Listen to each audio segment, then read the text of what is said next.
Hi guys! This is Jan and Joyce Vlog, and for today's video nga po, ito yung mga kaganapan kahapon dahil may umorder sa amin ng malaking round bouquet at ito po ay rush order. Bali nga guys, mga alas 9 yan ng umaga, tumawag po sa akin yung aking kaibigan dahil order daw siya ng flower bouquet. Tapos hindi ko nga po nasagot at mga alas 10 na nung natawagan ko ulit siya at sabi nga niya ay pupunta na lang daw siya dito.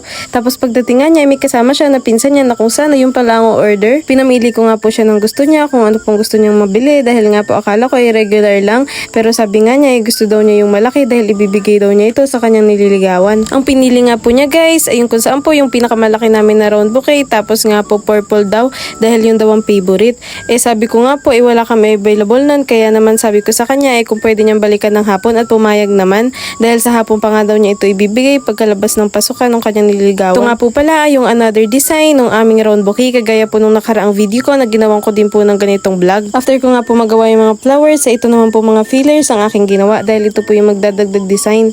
After may ayos lahat ng flowers at saka fillers, ay next ko namang ginawa itong styro na kung saan ay papagtusukan ng mga flowers. Dahil nga po maraming flowers at saka malaking bouquet ito ay kailangan ay marami din yung styro na patong-patong na kung saan ay gagawin nga pong tusukan, kaya nga po yung ginawa ko ay talagang makapal. After nga po nun ay diary na tinusok-tusok ko na po yung mga satin flowers na ere. Simula nga guys nung nakapagawa po ako nitong ganitong klase ng flowers at saka po nitong bouquet, kagaya po nung isang vlog na shinare ko sa inyo, ay talagang kadalasan po ito na din yung ino-order dahil nga guys maganda din po yung design, tapos nga po talagang kakaiba. Gaya nga po nung pinakita ko nga po agad dito sa aking customer ay talagang nagustuhan din niya, kaya nga po ang tuwa ko dahil talagang mas madali itong gawin. Kagaya nga niyan wala kaming available ng mga flowers at talagang ginawa ko lang at talagang mabilis din talaga. Next naman po ay eto, nag-cover na ako. Bali nga guys, sa ganito po ay marami din cover talaga yung magagamit mo, pero ang ginagawa ko nga po ay pinapagputol-putol ko lang para nga po mas maganda na tingnan, tapos mas maraming mailagay. First layer nga po na nilagay natin dyan is yung violet, tapos po ang sunod kong inilagay sa second layer ay yung white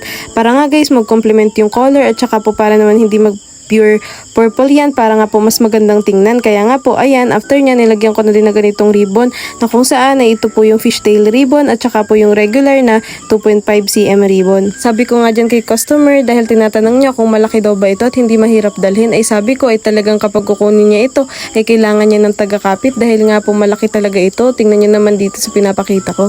Kaya nga guys, para po sa mga order sa amin na talagang gusto ikiligin agad ang kanilang mga nililigawan at kanilang mga bebe, ay aroy, ito talagang aming recommended dahil talagang napakaganda. At ito na nga guys, nung nga pong bandang hapon, alas 3, ay kinuha na din po nung customer at sabi nga niya, ang laki daw pala nito sa personal.